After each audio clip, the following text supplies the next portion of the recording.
Beleza, estamos ao vivo. Salve, salve, galera.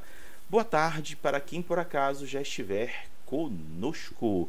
E para quem for nos assistir depois, um outro dia, um outro horário, desejo a vocês bom dia, boa tarde, boa noite, boa madrugada. Espero que vocês estejam no local confortável para acompanhar mais um podcast RPG com Jambu.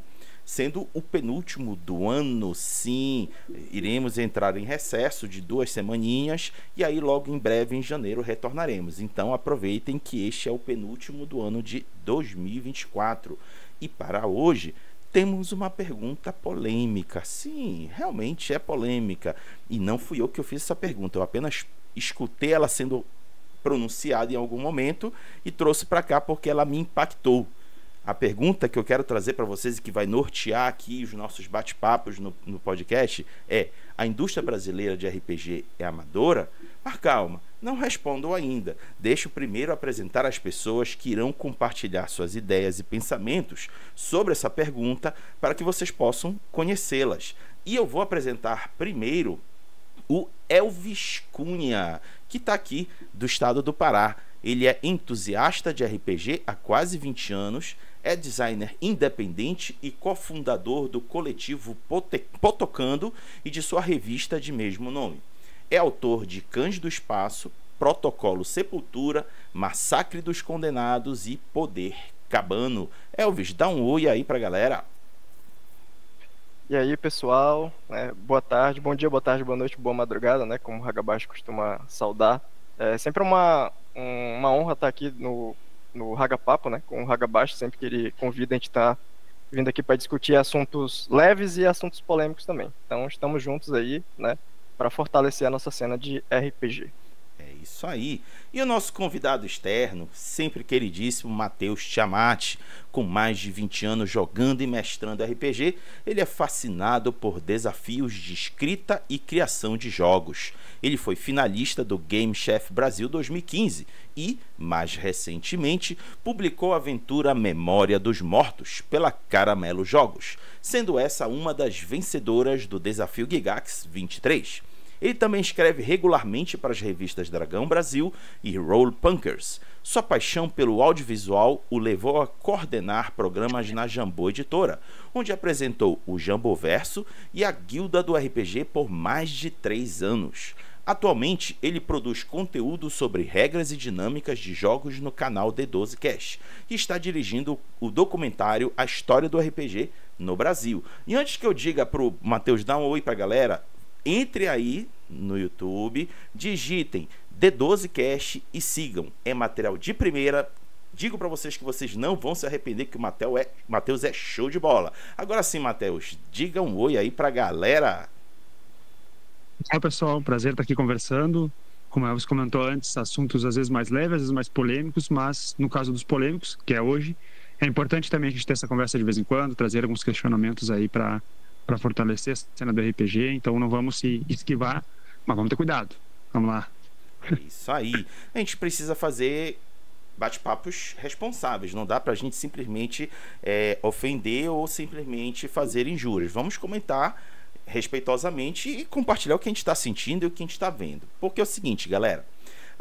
Antes de mais nada, eu preciso deixar vocês claros que o podcast RPG com Jambu, ele é um podcast produzido aqui no estado do Pará, tendo uma perspectiva e um olhar das pessoas fãs e jogadoras de RPG do estado do Pará, mas sempre trazendo alguém de fora para trazer também suas perspectivas, contrapor a gente ou até concordar, que aqui se personifica na figura do Matheus, que estará aqui conosco, comigo e com o Elvis.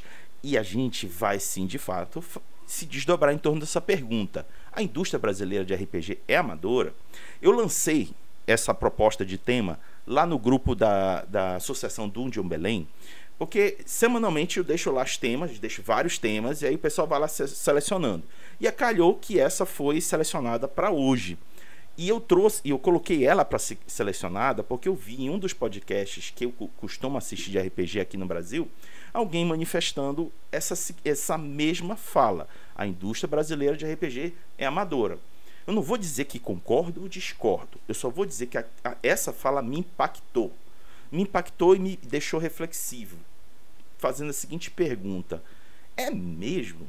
E aí eu fui abrir o dicionário Michaelis para entender o que é indústria, para a gente poder dizer se é amador ou não a indústria do RPG. E aí eu peguei, dentre vários conceitos do que é indústria, peguei 4, que ajudam a gente a se posicionar conceitualmente em torno da palavra indústria. A primeira, conjunto de atividades feitas por uma pessoa para alcançar um objetivo. Segundo, atividade exercida profissionalmente por alguém. Terceiro, série de atividades despendidas para transformar matéria-prima em produto comercial. E quarto, conjunto de pessoas, técnicas e processos envolvidos na produção de algo. Tá aí. 4 conceitos tirados do dicionário Michaelis que podem aqui nortear o nosso bate-papo. Mas eu vou um pouquinho mais além. Eu vou trazer aqui para vocês respostas da galera das redes sociais, que eu sempre mando agora, estou agora mandando a mesma pergunta nas redes sociais um dia antes, para deixar o pessoal deixar suas manifestações, que ajudam também a gente a entender o que o pessoal está pensando. Então deixa eu compartilhar aqui com vocês, para a gente dar uma conferidazinha. Peraí. E aí, direto da rede social Threads, a Ruiva em Comum, que é a Nívia Alonso, comentou o seguinte: não chamaria de amadora, diria que anda numa linha muito estranha entre o conservadorismo e o experimental. Digo, parece quando uma pessoa sai da faculdade e acha que tem que fazer as coisas igualzinho ela aprendeu, só que, na verdade, isso não dá certo, sabe? Tá aí o comentário da Nívia. E direto do WhatsApp, a galera respondeu o seguinte: a Tatiana Barbirato comentou: amadora, eu não sei, mas ela ainda tem muito a crescer. Já o Jonathan, ele disse: sim. Próxima pergunta. Já o Cello Andrade, da Fundação Triunfo, comentou: quando se tem milhões de reais circulando neste mercado, certamente não. E para fechar, o Fabrício Oliveira comentou: além do amadorismo, tem o fato da falta de apoio para os criadores de conteúdo brasileiros. Preferem valorizar os materiais gringos, que são muito mais caros do que os regionais. Então tá aí todas as contribuições, conceitualizações para abastecer e nos munir de uma perspectiva mais ampla do que gira em torno dessa pergunta. A indústria brasileira de RPG é amadora? Elvis, seus comentários. Bom, como é que eu posso dizer, né? Eu acho que existem vários níveis do que seria essa indústria de RPG, né? A gente tem as grandes editoras ou editoras mais tradicionais, que são mais antigas, tem um certo mercado, já tem seus clientes, né? Tem suas próprias publicações e tem traduções, né? Os direitos de grandes títulos internacionais. Esse é um nível, vamos dizer, um nível maior, né? Aí a gente tem um nível intermediário, que são editoras menores, independentes, né? Que também fazem traduções, mas não têm o mesmo alcance, né? E publicam também autores brasileiros, né?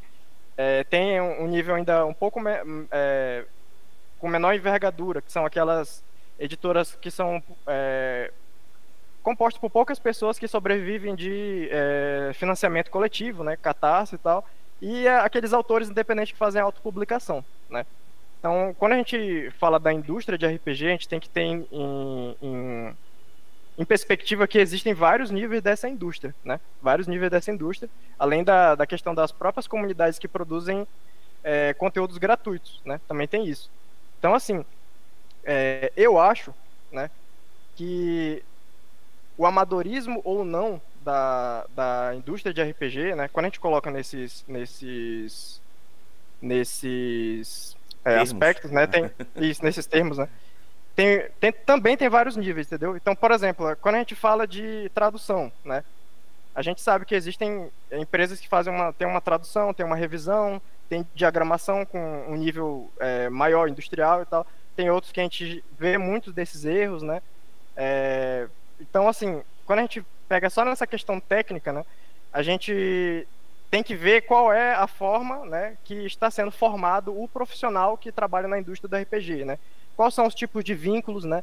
Se são vínculos informais, se são pessoas que fazem bico, se são pessoas que têm formação naquela área, né? A formação na tradução. Aí quando a pessoa é um tradutor profissional, será que ela tem experiência com RPG, ela está dentro da comunidade do RPG, sabe o que significam os termos, qual é a simbologia, qual é o vocabulário da comunidade de RPG, entendeu? Eu acho que isso é uma dimensão que a gente precisa ver, né? Como esses profissionais são formados, como eles são remunerados, né?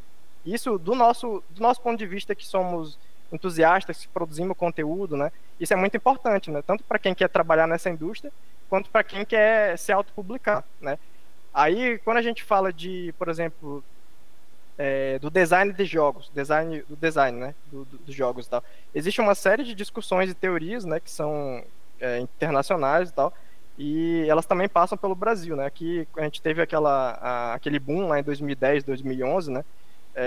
Muito foi revirado, né? O que é RPG? Sempre essa pergunta, o que é RPG? Então começaram a surgir os story games, né? Começaram a surgir os jogos indie, né? Que meio específico assim daquela época, né? O que a gente conhecia como jogo indie, né? Tentando mudar a forma do RPG, né? Aí tem vários jogos pequenos e gratuitos que a gente pode classificar, não, isso aqui é amador. Só que quando a gente olha em alguns espaços, eles explodiram de tal forma que viraram super produtos, né? O próprio old school, né? A old school renascença é meio isso, né? Era como se fosse uma coisa meio punk, né? Meio amadora. Os antigos fãs de D&D, etc., começam a criar seus próprios jogos, e alguns desses jogos se tornam grandes expoentes da indústria, né? Mesmo esse caráter, essa estética, né? Amadora, mais punk e tal. E aqui a gente tem um grande exemplo, né? Desse movimento, que era o Old Dragon, né? Então, assim, você olha o Old Dragon com a estética old school, né? Com a sua comunidade, com o processo de produção, né, que foi feito, e dá para chamar isso de amador, né? Do meu ponto de vista, não, né? Apesar de ele estar dentro de um movimento meio que de contracultura, né, entre aspas, assim, que até foi uma resposta à época de uma das edições do D&D, né? Mas quando a gente olha aquela primeira dimensão dos profissionais, né, principalmente aqui no Brasil, eu enxergo sim que existe um amadorismo, assim, né? Então, a maioria dos profissionais são informais, que trabalham com tradução, com revisão, com ilustração, né? A maioria é autodidata, então a gente não tem cursos específicos para formador de formação de ilustrador de RPG. Agora que eu estou começando a ver alguns, né? Curso para tradução de RPG, né? Pessoas que têm pós-graduação, que estudam a área, né? A gente vê muito no âmbito da educação, mas no âmbito da indústria a gente não vê tanto, né? E, claro, a gente não pode jogar isso nas costas das pessoas que estão desbravando esse mercado, entendeu? Das pessoas que estão criando suas primeiras editoras, que estão publicando seus jogos, né? Que não tem esse amparo, não tem esse histórico no Brasil, né? Estão desbravando um mato aí, né? Isso vem aí há 10 anos já, mas esse processo ainda é contínuo. Então, eu acho que esse processo de formação é muito importante, né? Em primeiro lugar, da formação dos profissionais. E em segundo lugar, que é uma coisa que eu vi sendo discutido lá fora, que eu acho que é muito pertinente aqui para o Brasil, que é a mentalidade de indústria, né? Então, por exemplo, o autor independente, ele tem a seguinte mentalidade, e isso eu me incluo nela, tá? Eu estou tentando me desvincular disso agora. No Potocano a gente produz RPGs gratuitos, né? Mas a gente quer alcançar um nível de profissionalização maior. Mas qual é a mentalidade? Que eu vejo que ela é muito predominante aqui no Brasil ainda. O autor independente, ele cria um RPG, tem uma ideia massa, faz um sistema top e tal, disruptivo, não sei o quê, atinge um determinado sucesso, né? E ele pula pro próximo jogo, né? Fala assim, pô, jogo bacana, beleza, aí eu vou pro próximo jogo. Isso cria uma limitação, eu acho que é a seguinte limitação. Como você não tem conteúdo expandido sendo produzido constantemente, você não consegue fazer com que seu jogo tenha uma expectativa de vida maior. Então, às vezes, ele entra no circuito, né, de jogos, de comunidades, um ano, depois ele desaparece, ninguém mais joga, ninguém mais fala, né? Então, voltando ao exemplo do Old Dragon, né, eu acho que o Old Dragon foi feliz nessa questão porque tu tinhas conteúdo sendo produzido constantemente, tu teve atualizações, né, tu tem aquela mentalidade de criar um produto, criar uma comunidade, criar suporte, entendeu? Suporte para o seu jogo. E ao longo prazo, pessoas que não conhecem vão conhecendo e tal, vão entrando em contato, e você tem uma alimentação desse sistema, né? Então eu acho que assim, o grosso dos nossos produtores de RPG nacional, eles têm muito essa mentalidade do jogo bacana e depois próximo jogo, né? Existem exceções, claro, mas eu acho que isso é é um elemento que impede, vamos dizer assim, o fim desse, não vou dizer amadorismo, mas esse estágio artesanal da indústria do RPG, né? Aí, eu acho que é isso. Primeiro comentário. Boa. Matheus. Vamos lá, então. Bom, vários pontos que o Elvis trouxe aí para eu comentar em cima. Deixa eu só marcar, acho que aqui tá desfocado. Um segundo. Uhum. Aí. Bom, vou tocando aqui, o pessoal tá me ouvindo, daqui a pouco a câmera resolve colaborar. Esse ponto primeiro que o Elvis comentou ali de 2010, ali quando surgem os jogos indie, e também o SR, se a gente pensar mais ou menos na mesma época, né? O fórum, aquele antigo Forge, gera o surgimento do Apocalypse World, outros jogos indie, e enquanto isso o movimento SR começa a produzir seu material. Os dois, eles estão linkados ali o processo quando sai o D&D quarta edição, todo aquele boom que deu primeiro com a EGL, com a terceira edição, e depois o pessoal meio que não gostou da quarta edição, né? E aí a consequência disso é muito se produzindo conteúdo, cada um por uma linha diferente. Então acho que isso é importante a gente destacar para ver realmente o RPG enquanto uma indústria. Então o D&D, que ele é o principal RPG desde que surgiu há 50 anos e continua sendo a referência, dependendo do movimento que ele faz, ele causa impacto no mercado. Neste caso, em 2010, foi o surgimento de uma linha indie e de uma linha OSR, né? Então, diferenciar esses produtores mais independentes, mais indie, também que o Elvis comentou depois, é importante, mas a gente também tem que cuidar para pensar que eles estão ligados ao movimento de mercado. Às vezes é mais óbvio, tipo esse caso aí quando surge o D&D quarta edição, às vezes é mais sutil. No início do ano passado teve o caso de novo D&D, a OGL da quinta edição, na próxima não vai ter, tiveram alguns movimentos nisso, né? E no caso disso também que o Elvis comentou da tradução, eu acho que é um exemplo muito bom para a gente perceber o RPG, a indústria dele ou o mercado, como ainda tendo alguns momentos, alguns movimentos ligados muito a pessoas. E aí o exemplo que eu penso nisso da tradução, se a gente pensar lá nos anos 90, quando a Devir era a principal editora aqui no Brasil, ela trazia D&D, Vampira Máscara, o GURPS, então os grandes títulos do mercado vinham para o Brasil pela Devir, uma crítica constante que se tinha a ela, em alguns títulos específicos, né, mas se repetia, era problemas de tradução. Então encontrava um determinado suplemento de Vampira Máscara ou alguma coisa do D&D ali que os termos não se conversavam, não tinha, pelo jeito, uma padronização de uma edição antiga para uma nova, então tinha algumas críticas à tradução que parecia que uma tradução mais amadora, mas era a principal editora de RPG do Brasil que trazia os principais títulos.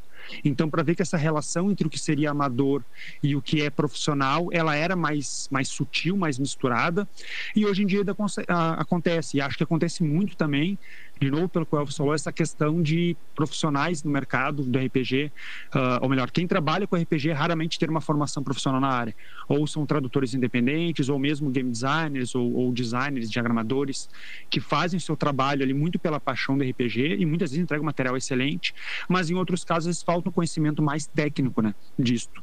E aí o que eu penso, vou fazer aqui uma alusão, pode parecer estranho, quando eu penso nisso da indústria do RPG, eu sempre faço uma metáfora com o futebol, porque eu acho que é parecido.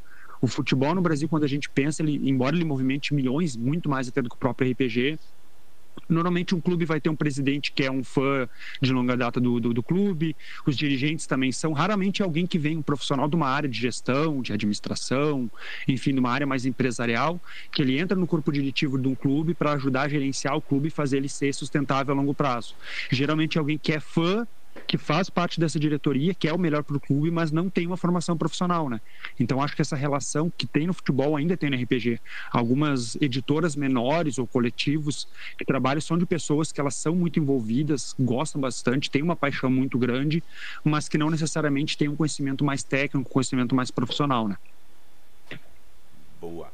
Eu vou aproveitar, vocês seguiram um caminho bem interessante, que é a questão da produção interna e das questões que envolvem as pessoas que trabalham na produção do RPG em termos de produto comercial, produto a se colocar no mercado para consumidores de jogos de RPG. E aí eu vou trazer uma outra faceta. Vocês também comentaram do quanto dessas produções de RPG e editoras que surgiram nasceram de forma por uma paixão. Alguém colocou, tô a fim de fazer acontecer. Eu lembro muito bem aqui, eu vou citar o Guilherme da Retropunk, em que ele dizia que a Retropunk muito surgiu para poder trazer o Savage Worlds. Eu não tô lembrado se é exatamente isso, mas eu vi ele muitas vezes comentar isso. E que acabou que a Retropunk extrapolou esse desejo. O Savage Worlds ainda é uma das suas linhas principais, mas já extrapolou o Savage Worlds. Mas nasceu dessa vontade, dessa paixão. New Order. Pô, eu vi o New Order nascendo com o Manjuba e com o Anésio. Super empolgados. Nossa, vocês tinham que ver na época eles postando fotos, trazendo lá o jogo de Vikings. Esqueci o nome, tá fugindo o nome agora. O Yggdrasil. Isso, Yggdrasil. Que eles traziam, sou felizes, vamos levar lá para os eventos no Rio de Janeiro. E assim eles começaram, dentro do alcance deles, trazendo. Nesse momento, daria para chamar que era amador, porque eles não tinham todo aquele complexo de processos para viabilizar os trabalhos. Era muito mais uma vontade, um desejo, uma paixão, falando muito alto, em que eles estavam se organizando para trazer um produto final, que eram os jogos que eles estavam trazendo. Só que, gente, considerando que o RPG no Brasil é uma coisa de nicho, sair desse momento de início para chegar num patamar, aqui eu vou citar o maior exemplo do Brasil, que é a Jambô. Vamos dar os méritos, porque a Jambô tem um processo de produção de RPG elogiável e bastante reconhecido por muitos dos seus consumidores. Não quero entrar aqui nas polêmicas que já aconteceram no passado, mas há de se dizer que eles têm seus méritos. E é hoje em dia um dos maiores referências para quem trabalha com produção de jogos de RPG. E aí temos aí esses comparativos, e para chegar do início que eu relatei da Retropunk, da New Order, que já evoluíram, mas para chegar na Jambô tem todo um processo, tem todo um crescimento de muitos acertos e também muitos erros, que afinal de contas a gente só consegue melhorar depois que a gente errou pra caramba, e aí com os erros a gente vai se ajustando. E aí eu me viro para vocês dois, meus queridos convidados, o quão a comunidade tem que pesar a mão com relação a essa galera, considerando, aí eu vou puxar aqui uma outra perna, mas aí eu vou deixar vocês comentarem, eventos negativos de empresas que fizeram campanhas de financiamento coletivo, não entregaram, desapareceram, atrasaram. Eu não vou citar nomes porque não cabe ficar citando nome de empresa, mas isso ocorreu e isso quebra muito a confiança da comunidade, dos consumidores com as editoras que estão acontecendo. E aí faz surgir, isso aqui é uma especulação eu fazendo, alguém dizer que a indústria do RPG é amadora. Matheus, você começa. Eu acho que esse ponto realmente essencial para esse debate, para diferenciar. Para o público, muitas vezes é difícil fazer essa análise mais como eu vou dizer, madura, talvez, digamos, de perceber quando acontece um problema com uma determinada editora, o quanto esse é um problema isolado para os vários projetos dessa própria editora, ou isolado para o mercado, né? É difícil fazer essa análise, principalmente quando você é um apoiador, né? Eu apoiei o financiamento, ou está atrasado, ou já atrasou, ou eu não tenho uma comunicação muito clara da empresa, que eu acho que esse talvez seja das críticas do público que eu acho mais válida, é a falta de contato e atualização frequente sobre o andamento de um projeto, esteja ele atrasado ou não, né? O quanto a gente consegue diferenciar esse jogo de uma maneira mais fria. Se eu apoiei com valor alto um financiamento e está atrasado e não vou receber ou algo assim, a chance de eu ficar indignado e achar que o RPG no Brasil todo é amador é muito grande, né? Então é difícil chegar nessa análise mais madura.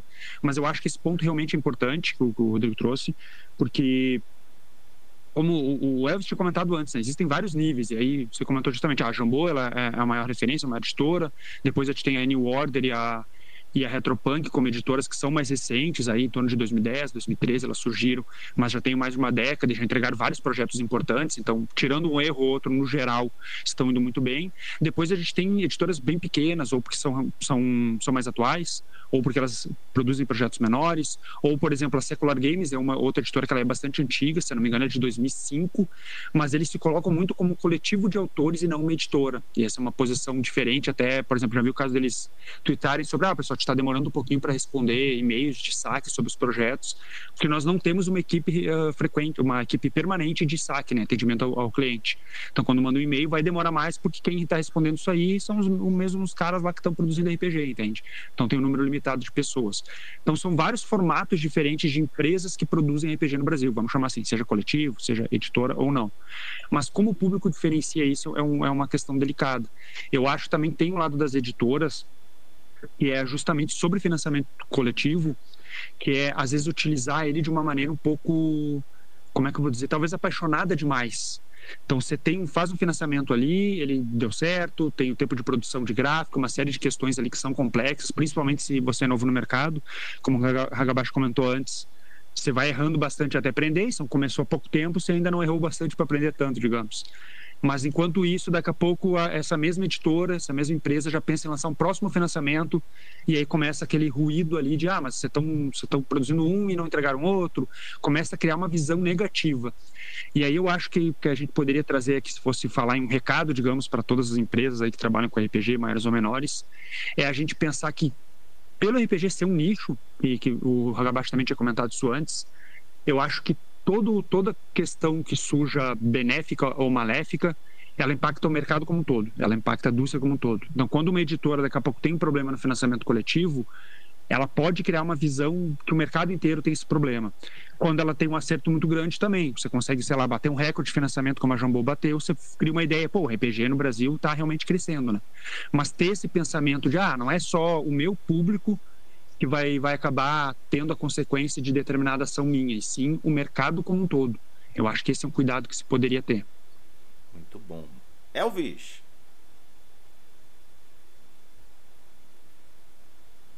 Tá sem áudio, Elvis? Você tá mutado. Desculpa. Eu acho que a palavra-chave, né, que está sendo levantada aqui na conversa é comunidade, né? A indústria do RPG, ela depende 100% de sua comunidade, né? Tanto porque é um produto de nicho, quanto porque os clientes, vamos dizer assim, né? Eles não se veem como clientes, nós somos parte desse mundo, né? Nós jogamos, criamos esses mundos com nossos amigos, são nossas memórias, forma caráter de muita gente aí, né? Às vezes é o único espaço que algumas pessoas têm para poder interagir, né? A gente que cresceu com isso, a gente sabe, né? Conhece todo mundo aí que está na nossa comunidade local. Então ela tem uma importância muito grande, né?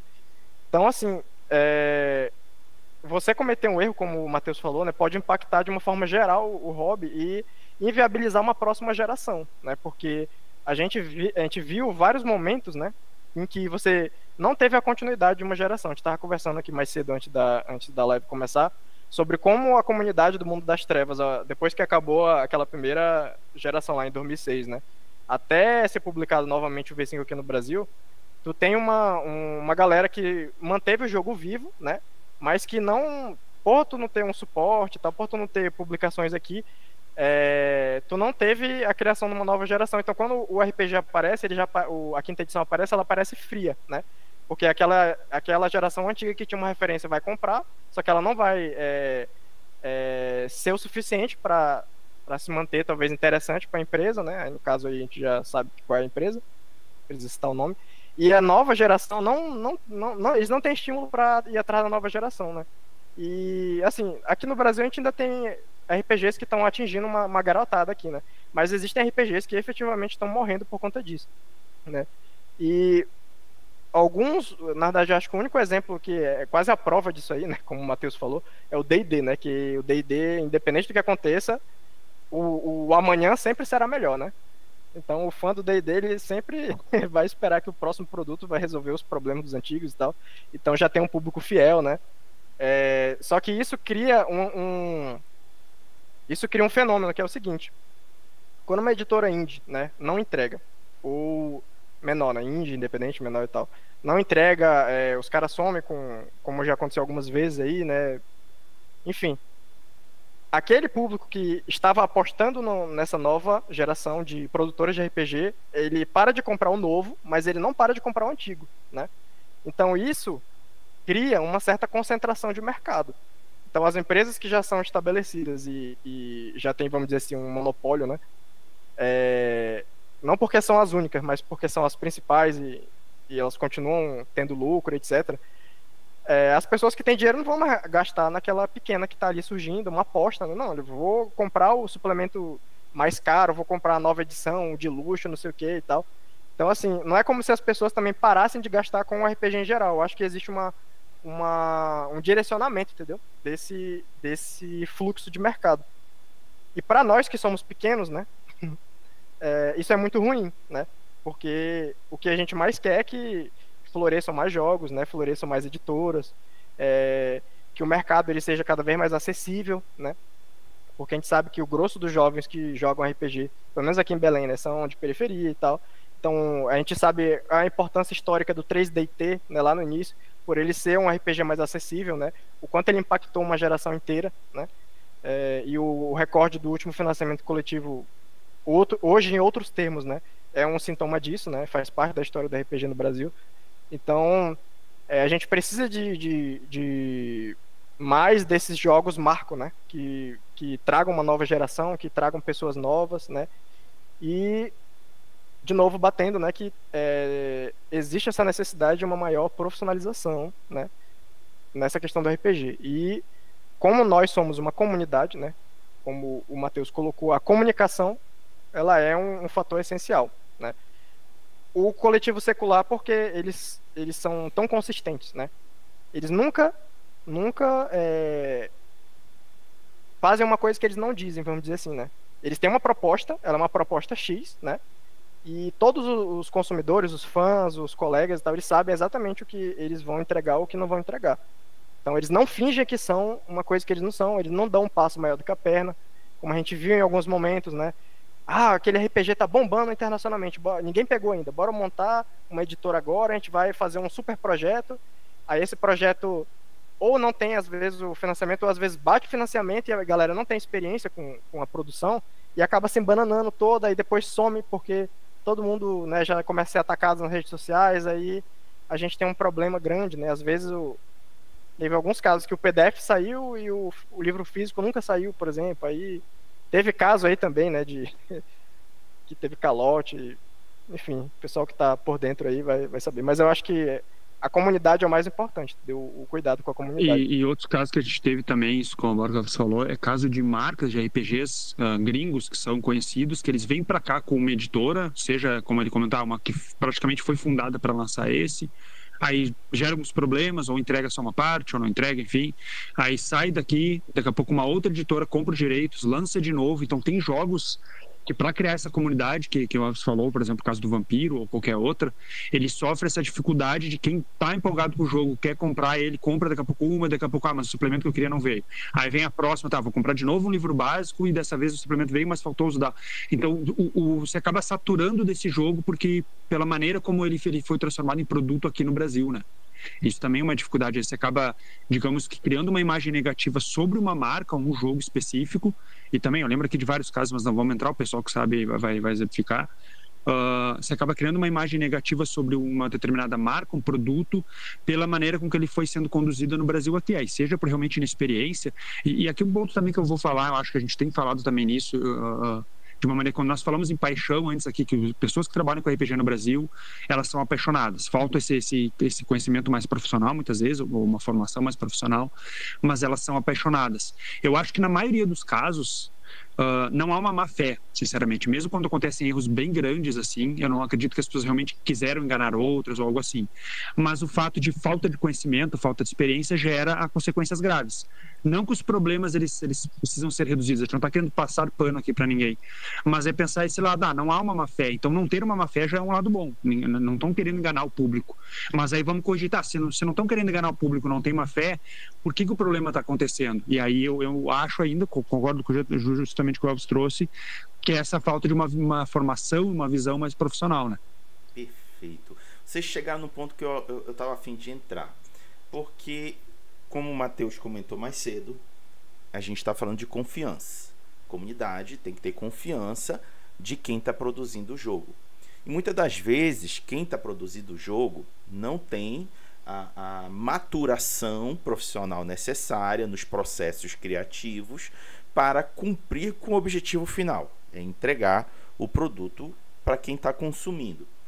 E aí, quando o Elvis comentou daqueles que estão começando, que precisam muitas das vezes aprender ao longo do caminho, acaba gerando algo que o Matheus disse ainda agora: o erro.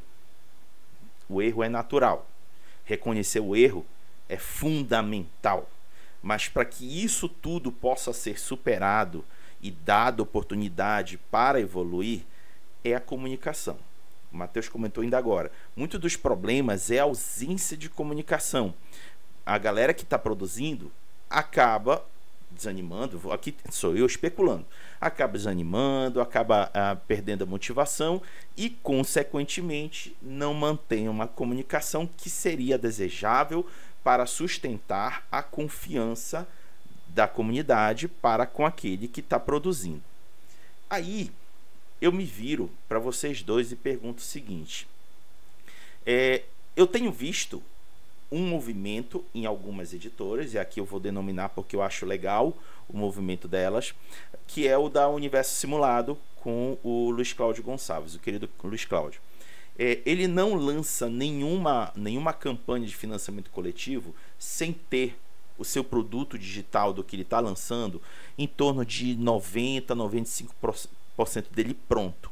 Ou seja, antes da campanha terminar, ou melhor dizendo, quando a campanha bate, ele já libera o arquivo digital para a comunidade e diz: olha, meu prazo para entregar o físico é X, e ele costuma entregar antes do prazo, inclusive, vale mencionar isso. E já vi que o pessoal da Tri Editora também está seguindo o mesmo caminho. Seria isso uma tendência para as editoras menores ou os independentes? Lança essa pergunta para vocês. Elvis.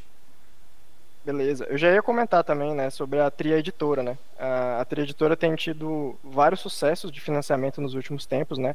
E tem criado um público, né, de fãs, assim, não só dos jogos, mas do trabalho deles mesmo, né?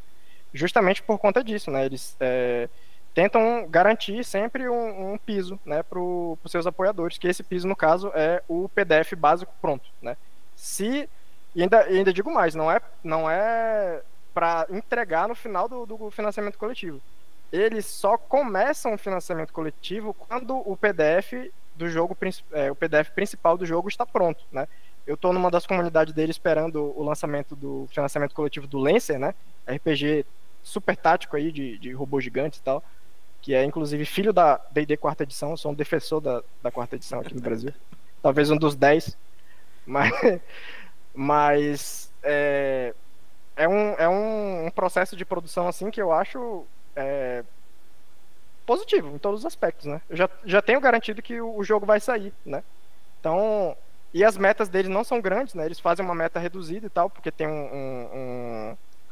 um fecho pequeno do produto, aí você tem várias metas extras, né, que já são mais ambiciosas e tal, mas o básico geralmente começa só com o livro básico mesmo, né? E isso barateia um pouco o custo de produção e permite essas metas serem atingidas mais rápido, né, e com mais frequência.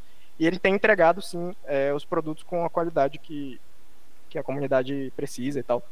Então, eu acho que eu tenho certeza que isso é uma tendência, né? E espero que outras empresas sigam o exemplo. E eu acho que eu queria também, porque a gente criticou bastante aqui a indústria brasileira e tal, mas a gente tem que também levantar a bola, né, quando acerta e tal. A indústria brasileira de RPG, ela tem muitos expoentes, né, muitos expoentes fabulosos, assim, né. A gente tem que lembrar que a gente tem jogos que são premiados internacionalmente, né. A gente teve o Pulse lá atrás, né, na Primavera Indie dos RPGs, né, que foi um negócio, né, inclusive é uma pena que hoje ele tenha sumido do mercado, né. Te procura e não encontra mais. Calma, né? Posso fazer uma correção? Recentemente o Coisinha Verde fez o financiamento da segunda edição do Pulse. Eu já tenho inclusive impresso aqui, já foi entregue. Caramba! Eu perdi isso, não acredito. Mas tem à disposição no Coisinha Verde, depois eu te passo o link. Eu tava pensando nesse jogo 2 anos atrás. Aí eu não peguei essa nova edição aí, vou atrás. Muito bom, muito obrigado, Raga, por ter falado isso. Teve o Cyberpunk, né? O CBR mais PNK também, que foi prata lá no Enes, né? Perdeu só pro Shadow Dark, que eu acho que foi casinho isso aí, pô, porque o Shadow Dark não tem nada na sua mecânica e nem na sua estética que seja inovador como o CBRPNK tem, mas tudo bem, né? Só um disclaimer aqui, rapidola. Então, assim, a gente tem jogos, assim, incríveis, porra, né? Desculpa aí. Até o outro também, além desses dois que você citou, a aventura do Diogo Nogueira, o House of the Blood King, ganhou também o Ennis em 2019, prata como melhor aventura. E esse eu acho até interessante, além desse que ele falou, porque mais parecido com o Pulse do Ancho Chagas, o Diogo Nogueira ele é aquele produtor mais independente, né? Ele lança vários jogos, inclusive muitos pro mercado internacional, né? Direto em inglês, depois até alguns vêm aqui pro Brasil traduzido, curiosamente traduzido pro português pro escritor brasileiro. Mas ele não é aquele autor que está ali muito ligado a uma editora, ele é aquele formato mais independente mesmo, e mesmo assim ele chegou a ser premiado com o principal prêmio de RPG do mundo, né? Então realmente isso que o Elvis trouxe é importante a gente destacar essas ou iniciativas ou pessoas que produzem muito realmente, e quando a gente está falando aqui em elevar o nível, em profissionalizar o RPG, acho que esse é um exemplo. E voltando à pergunta do Hagabashi, sobre isso de ter o PDF pronto, eu acho que sim, é uma tendência, e esperamos que outras editoras percebam isso e fazem, seja elas grandes ou pequenas, porque isso de lançar o PDF ele quase todo pronto quando começa o financiamento e terminou o financiamento você já entregar, ou entregar durante o financiamento, como é o caso da Tria, ele resolve muito dos problemas que nós estamos falando aqui. Por exemplo, o problema de uma eventual desconfiança que alguém tenha, caso não conheça a editora ou não conheça o jogo, mas eu vou apoiar aqui, será que eu vou ter? Você vê lá, não, você apoia agora aqui, já recebe o PDF pronto, pô, eu já tenho material para jogar digital, já resolve. Um segundo ponto que a gente não chegou a comentar, mas acho que é importante, quando tem um financiamento coletivo, uma das ideias dele é levantar uma hype em torno do jogo, né? É fazer a comunidade ficar empolgada e querer. Então você daqui a pouco levanta a hype, o pessoal apoia para receber daqui a, sei lá, um ano, que não é um prazo tão grande assim para um físico. Só que quando vê atrasa, vai indo, quando vê esfria, quando vê o pessoal já cansou, não quer mais esse jogo, entende? Então é um desperdício você conseguir levantar uma hype em torno do jogo, criar uma comunidade e daqui a pouco não conseguir suprir ela por um eventual problema ali de atraso, né? E outra questão que eu acho é que, voltando àquilo de erros acontecem, vão acontecer, faz parte do jogo, principalmente para quem não tem tanta experiência, quando você entrega o PDF, você reduz os eventuais erros a uma questão do material físico. O digital já existe, já está entregue, foi diagramado, está bonito, ok. Se eu eventualmente errei um prazo de produção, tive um problema com a gráfica, o material ficou mais caro ou algo assim, erros vão acontecer e vai acontecer isso, mas pelo menos não é uma imagem de todo o produto, todo o processo, todo o financiamento teve problema. Até uma parte que foi digital, tudo fechou 100% e depois teve um problema, e daí supondo que se resolve e entregue mesmo com atraso, a impressão geral que se fica desse projeto vai ser boa, né? Muito bom. Eu quero aqui também fazer um comentário, gente, quem estiver nos assistindo, não entendam quem, por exemplo, está individualmente querendo produzir algo, de querer abrir sua campanha de financiamento coletivo já com o produto finalizado. Não, isso aqui eu tô compartilhando com vocês experiências de gente que já está atuando. O Universo Simulado já está há um tempão, já tem comunidade com ele, a Tria Editora já está com algum tempo também pavimentando o seu caminho, mas se você está começando, quer desenvolver o projeto, nada lhe impede de fazer um projeto do zero. Só tenha ciência que você vai tomar muito tropeço. A recomendação que eu deixo a vocês é: analisem as experiências ocorridas aqui no Brasil, tanto as positivas como principalmente as negativas, e tenha-as como um exemplo ou não exemplo a ser seguido, para vocês evitarem de cometerem os mesmos erros. Mas não entendam que a gente não está dizendo aqui que não possa haver projetos partindo do zero. O financiamento coletivo ele surgiu inicialmente com o intuito de promover quem não tem recurso nenhum, que não tem recursos, não tem profissional, e você precisa de algum recurso para bancar esses profissionais, principalmente ilustrador. Mas saiba, diante de várias eventualidades, essa modalidade se tornou mais difícil. Não é impossível, mas ela está difícil por conta dessa questão da confiança. E aí o Matheus soltou a bola, que é a saída para você que está independente, tentar fazer a construção da confiança, gerar comunidade. Vou citar dois exemplos recentes. Um que foi de uma forma, de certa forma, individual, que foi a Luluzinha promovendo o Solaria RPG. Mano do céu, eu via essa pequena fazendo manifestações nas redes sociais diárias. ela estava lá o tempo todo divulgando, comentando, respondendo tudo e qualquer coisa sobre o Solária antes da campanha abrir. Eu acho que ela começou a fazer isso 3 meses antes, provavelmente foi até mais, mas pelo que eu pude testemunhar, pelo menos 3 meses antes ela estava lá diariamente. E aí quando abriu a campanha, gente, foi um fluxo e a campanha se tornou bem sucedida. Um outro exemplo agora recente, a gente está vendo em Assimilação RPG. Eu vi eles chamando produtores de conteúdo para conhecer, jogar e eles ajudarem a promover. Fizeram isso antes da campanha entrar em financiamento. Entrou. Só ainda não bateu a meta, porque a meta é bem alta, viu, gente? Se eu não me engano, R$80 mil. É uma meta alta, considerando jogos de RPG aqui no Brasil. Mas eles estão conseguindo caminhar, eles estão conseguindo avançar e está tendo uma certa acompanhamento da comunidade. Por quê? Porque eles fizeram um trabalho prévio de apresentar a proposta, mostrar o que eles querem, o que eles pretendem fazer. Ou seja, gerar confiança junto a uma comunidade. Dei um exemplo menor e dei um exemplo maior. E aí eu pergunto para vocês dois agora, o que vocês acham dessa geração de confiança para quem quer começar do zero? Elvis. Bom, eu acho que o Haga já matou aí a charada, né? A gente tem que ter a construção da expectativa, né? Se você vai lançar um produto, se você simplesmente lançar e jogar na rede social, olha, a gente começou aqui, ninguém conhece, ninguém te conhece, ninguém me conhece, ninguém conhece seu produto, ninguém conhece seus trabalhos anteriores e tal. Então, você criar essa expectativa do produto, né, como tanto a Assimilação quanto a Luzinha fizeram, né, no contato com a comunidade, na publicação de artes do jogo, né, que estão sendo preparadas. Talvez o pessoal faz muito isso lá fora, que é um diário de desenvolvimento, né? Então, você tem um blog, um site ou uma rede social, e que você começa a colocar a ideia e vai botando... atualizando o desenvolvimento do seu jogo em tempo real e tal, e as pessoas vão conhecendo, pô, interessante essa ideia aqui, não sei o que, vou acompanhar, né, aí você já cria um público prévio, né, isso, a gente não tá nem falando tanto da questão do marketing, né, aquele marketing de, bombar as redes sociais e tal, fazer propaganda da campanha, né, isso seria uma coisa prévia, ou então uma linha alternativa para aqueles produtores menores e tal. Então eu acho que isso, né, você criar essa expectativa do seu produto, né, então, para isso também você precisa estudar a questão do marketing, né? É uma área que necessita também de né, um profissional. A gente está batendo muito isso aqui, gente, não é para dizer que quem está trabalhando são amadores, tá? Um monte de gente que não sabe fazer nada, não é isso. Tudo que a gente quer é que o nosso hobby, né, a nossa indústria de RPG, ela se torne cada vez melhor, né?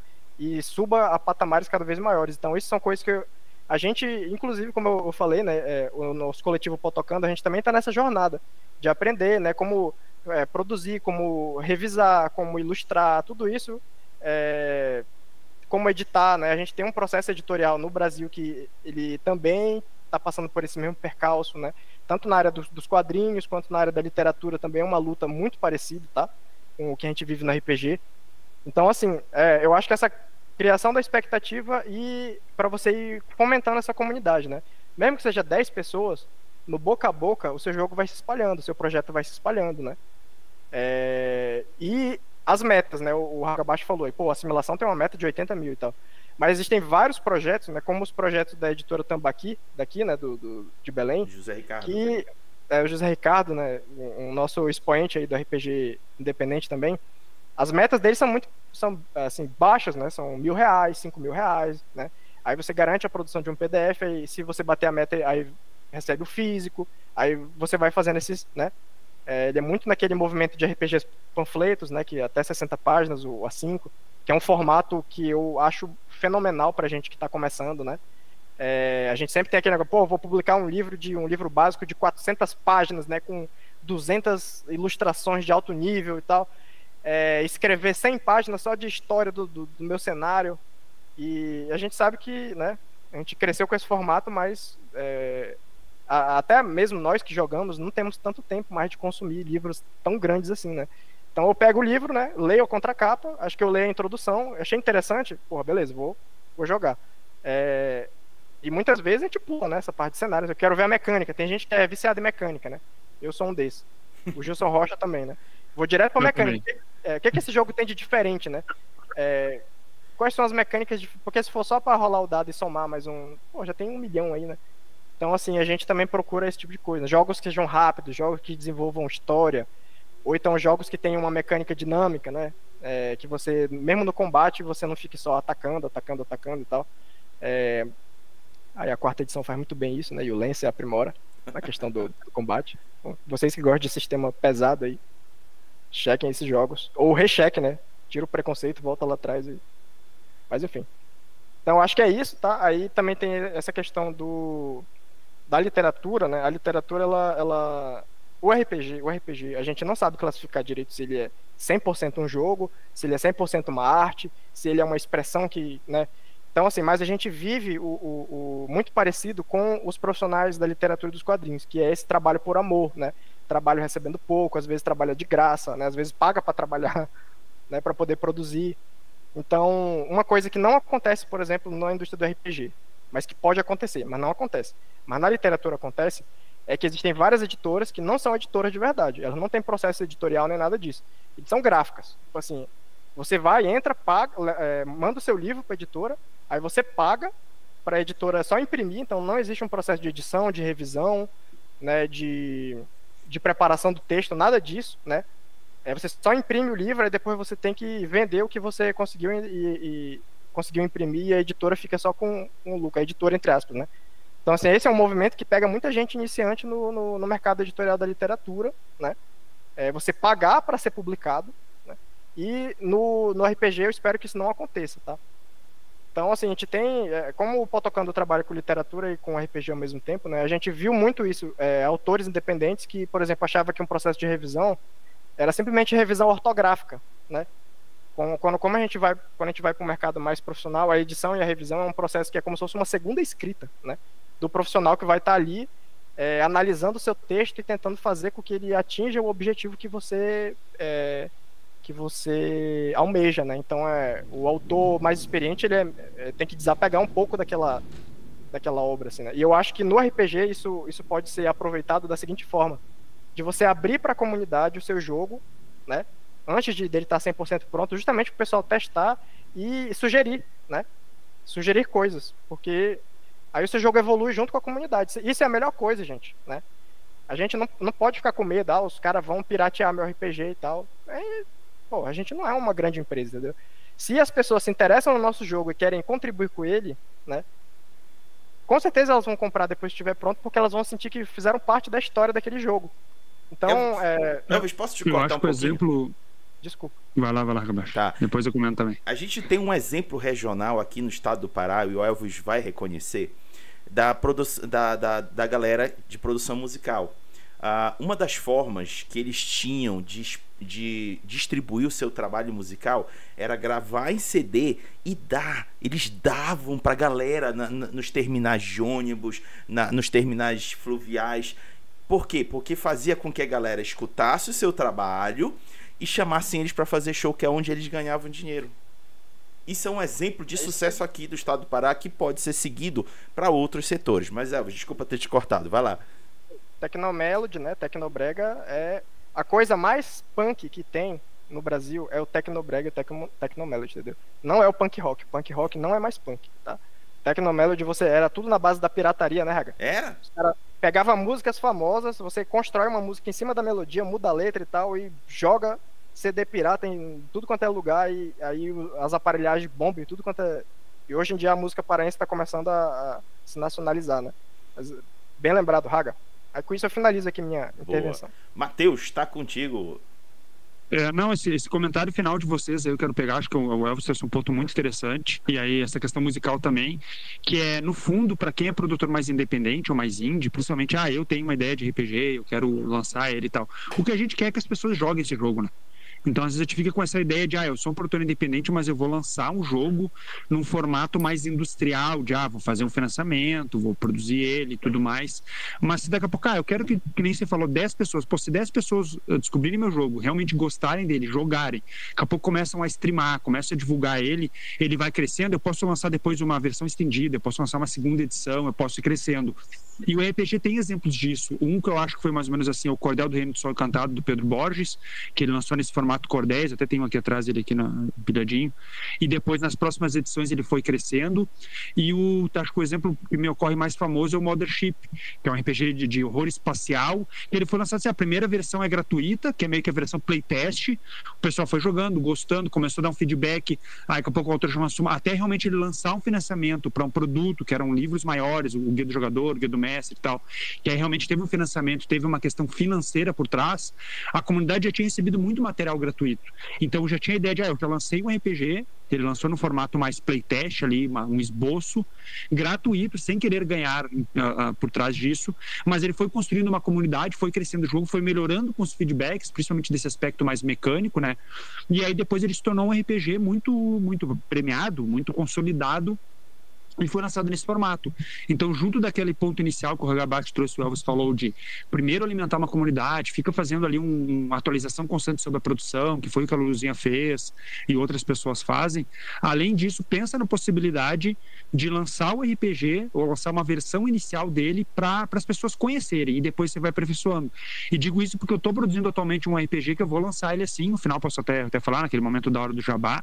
Não falei dele ainda para ninguém, então vai ser primeira mão, mas a minha ideia é essa, lançar ele, colocar lá no itch.io, o pessoal vai pegando ele gratuitamente, vai jogando, vai aperfeiçoando, com o tempo eu vou expandindo, porque obviamente eu tenho ideia para um livro de 400 páginas, como você falou, mas ao invés de esperar 5 anos para lançar um livro de 400 páginas, lança ali um de 30, 40, que já tem ideia inicial, que o pessoal vai jogar, vai engajar, vai dar feedback, e com o tempo a gente vai construindo junto esse jogo, né? Então acho que esses dois formatos de alimentar então a ideia da comunidade antes, e outro de daqui a pouco lançar ele gratuitamente, uma versão playtest e ir produzindo, acho que é uma excelente dica para quem quer produzir RPG de forma mais independente.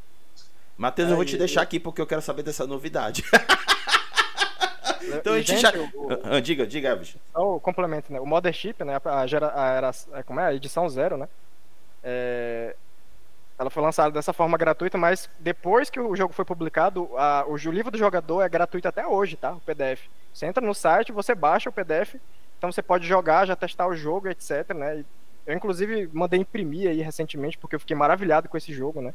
É um jogo desgraçado, E, mano, esse livro do jogador que é gratuito é como se fosse o CD que vocês falaram, entende? Dá-lhe a amostra grátis, o pessoal gosta, depois você ganha de outras maneiras, né? Vocês querem ver o maior exemplo disso, do CD grátis, só que no voltado do RPG? 3D&T. Ficou muito tempo a versão digital gratuita na página da Jambô, e a galera baixar e jogar, e assim eles fizeram a comunidade. Tá aí o 3D Victor, que foi um sucesso de campanha. Show de bola. Mas então agora eu tô muito doido para escutar essa novidade aí do Matheus. Então a gente vai para as considerações finais, momento de jabá e o dizer até logo. Matheus, não preciso dizer que tu és o primeiro. Show de bola. Então, pessoal, primeiro, prazer estar conversando aqui. Obrigado pelo convite. Como a gente falou antes, esse tipo de assunto é importante a gente debater aqui, trazer, principalmente uma visão que a gente está trazendo, que é apontar problemas, mas trazer soluções e trazer uma ideia que a gente compreende a dificuldade de trabalhar nesse mercado tão nichado que é o RPG. Então, a gente não está aqui querendo ficar apontando o dedo e dizer os problemas que aconteceram, mas sim o que nós podemos trazer de contribuição para que os próximos lançamentos, sejam de editor, sejam de produtores independentes, eles sejam cada vez melhores. Então, acho que esse é o primeiro ponto. Então, obrigado pelo convite. Meu canal, então, D12Cast, lá no YouTube, acompanha lá, eu lanço vídeos principalmente sobre regra, nós falamos isso antes, eu também sou daquele que gosta de pegar um jogo e ver que mecânica tem diferente aqui. E aí eu faço vídeo sobre isso, pego um tema, regras sobre investigação, 3, 4 jogos diferentes que tem regras aí para o pessoal conhecer. Faço algumas resenhas também, mas então no D12Cast, lá dê uma olhada. É isso aí. Eu estou produzindo o documentário História da RPG no Brasil, então entrevistando donos de editoras, escritores independentes, designers, autores, enfim, bastante gente. No momento eu tenho 19 pessoas já entrevistadas. Como todas as entrevistas são presenciais, eu tenho uma dificuldade de logísticas, eu estou entrevistando muito o pessoal aqui em Porto Alegre, mas aproveitei algumas viagens que eu tinha para fazer em São Paulo, também entrevistei outras pessoas. A ideia é entrevistar cada vez mais, e eu estou com um plano aí de lançar em fevereiro do ano que vem, que é o Dia Nacional do RPG, lançar o trailer já, então, desse documentário. Quando ele vai estar finalizado, como é totalmente independente, eu não recebo nada por isso, só Deus sabe, não vou colocar um prazo aqui, mas vou atualizando vocês. E sobre esse jogo que eu falei, então, estou escrevendo, por enquanto o nome é Dystopia Game Show, que é um RPG muito inspirado nesses death games que tem, principalmente o Round 6 e o Alice in Borderland, mas eu então criei mecânicas e estruturas, por exemplo, de como o Messi vai preparar as provas eliminatórias para os participantes desse jogo, mas também criei uma lore básica ali se passando no Brasil. Então o jogo se passa no Brasil em 2056, uma versão distópica do Brasil, cyberpunk, que tem muita tecnologia, mas que as pessoas estão com tamanha desigualdade social que não tem recurso nenhum, que elas se submetem a participar de um jogo que o prêmio então é milionário, são milhões em premiação, mas o custo é quem é eliminado e realmente é morto. Então essa ideia de um death game tipo Round 6, mas ele é um reality show, todas as pessoas assistem ele, então e os participantes buscam esse prêmio milionário, mas se submetem a uma situação bem complicada. Então é esse o RPG. Em breve vou atualizando quando tiver mais detalhes, mas sigo aí na escrita. Só quero dizer que eu já quero, tá? Mais do que nunca vou acompanhar teu canal para conferir as novidades. É isso, e agora vamos para o Elvis. Bom, eu faço parte do coletivo Potocando, né, que publicou a revista Potocando. Tivemos 2 edições no ano passado. Foi uma parceria com a editora Escambau, que era uma editora independente que fomentava revistas literárias, né? Então a nossa revista era metade contos, metade um sistema de RPG novo, né? Então fizemos 2 edições, uma baseada uma versão fantástica da cabanagem aqui no norte, na Revolta da Cabanagem, e outro em fantasia chinesa, né? A segunda edição. A primeira é o Poder Cabando, a segunda é a Ascensão, né? Então nós tentamos fazer um trabalho a cada nova fase da revista um pouquinho mais profissional, né? Então nessa fase a gente remunerou os autores graças à nossa parceria e tal, os autores que participaram, né? Então já foi um primeiro passo, né? A gente já tem uma experiência com isso aí, e em breve também estamos planejando lançar um projeto novo, que também eu vou fazer um jabazinho aqui, se me permite, né, o Hagabashi e o Matheus, que também vai um pouco nessa linha que o Matheus toca, né, que é o cyberpunk, né? O cyberpunk eu acho que é um gênero que ele está tendo um renascimento, né, nos últimos anos, não por acaso, né, as condições de vida estão ficando cada vez mais complicadas, então essa ficção ela é um retrato da nossa realidade, né? Como foi lá nos anos 80, 90. E o que é mais interessante é que o cyberpunk, deixando de ser uma estética, simplesmente uma estética, e voltando a ser punk de novo, né? Discutindo problemas sociais como era também nas suas origens, né? Não simplesmente uma roupa, né? Uma estéticazinha. O nome desse jogo, né? Que ele já está pronto, o PDF dele já está pronto, mas não tem ilustração, não tem diagramação, a gente ainda vai abrir para teste, etc. Chama Geração Zero, né? Ele é inspirado em Akira e Capitães da Areia, do Jorge Amado, né? Então também é um cyberpunk, né? A época aí, milhares de anos no futuro, centenas de anos no futuro, isso não é bem especificado, em que a humanidade foi para as estrelas, né? Alcançou o máximo de sua desenvolvimento tecnológico, só que abandonou toda a população que não tinha dinheiro para poder ir embora, né? Então, assim, a Terra virou uma grande, vamos dizer assim, um grande terreno abandonado, né? Onde a tecnologia é extremamente avançada e ela é lixo, né? Então, assim, pode ter um garoto que tem um óculos que ele consegue captar todas as câmeras do bairro dele, mas ele não tem água potável para beber, né? Então, a gente traz esse negócio do high-tech, low-life, né? E traz o Capitão da Areia no seguinte, que os protagonistas vão ser adolescentes, tal, que só tem uns aos outros para poder se defender. Então o jogo vai ter uma mecânica de comunidade, né, em que os personagens vão ser os membros mais capazes daquele grupo de adolescentes que vive na rua, ou vive no orfanato, ou qualquer coisa, e eles precisam se defender, inclusive, dos adultos, né. Ele é baseado também, a gente está inspirado no jogo no sistema do Mothership também, né, que é muito bacana, e extremamente letal, né? E a justificativa dentro do jogo é porque um adolescente enfrentar um adulto é muito perigoso, né? Então, a violência, apesar dela existir dentro do jogo, ela é desestimulada, né? E é um cyberpunk que ele tem essa mensagem de juntos nós podemos ter um futuro melhor. A realidade tá uma merda, né? Mas juntos nós podemos criar um futuro melhor, né? Apesar de tudo isso aí. E não sabemos quando vão lançar também, né? Pô, Elvis, eu já ia te perguntar, a gente trabalha com prazos aqui, cara. Em 2025, em algum mês de 2025. Eu já tava com o dedo pronto pra clicar aqui pra descobrir mais. Mas tá ótimo. Primeiro semestre de 2025 vai ter a primeira versão. Boa, já temos um prazo. Uma ideia, pelo menos. Muito bom. Então tá aí, galera.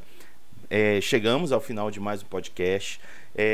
Nós conseguimos, mérito para nós três, lidar com um assunto polêmico sem sermos desrespeitosos ou apontarmos dedo. Pelo contrário, como o Matheus falou, nós fomos construtivos, apontamos possibilidades que possam ser seguidas para que a indústria do RPG no Brasil não seja assim tão enxergada como amadora. A gente tem muita gente apaixonada que está querendo muito fazer bem feito. Agradeço ao Matheus, agradeço ao Elvis por terem estado aqui comigo, compartilhando suas ideias, suas opiniões. Agradeço a todas as pessoas que nos assistiram até aqui. Obrigado mesmo. E agora, para finalizar, peço, como de forma tradicional, eu peço para que o Matheus e o Elvis, junto comigo, digam tchau, Lilica. Tchau, Lilica. Tchau, Lilica. Tchau, Lilica.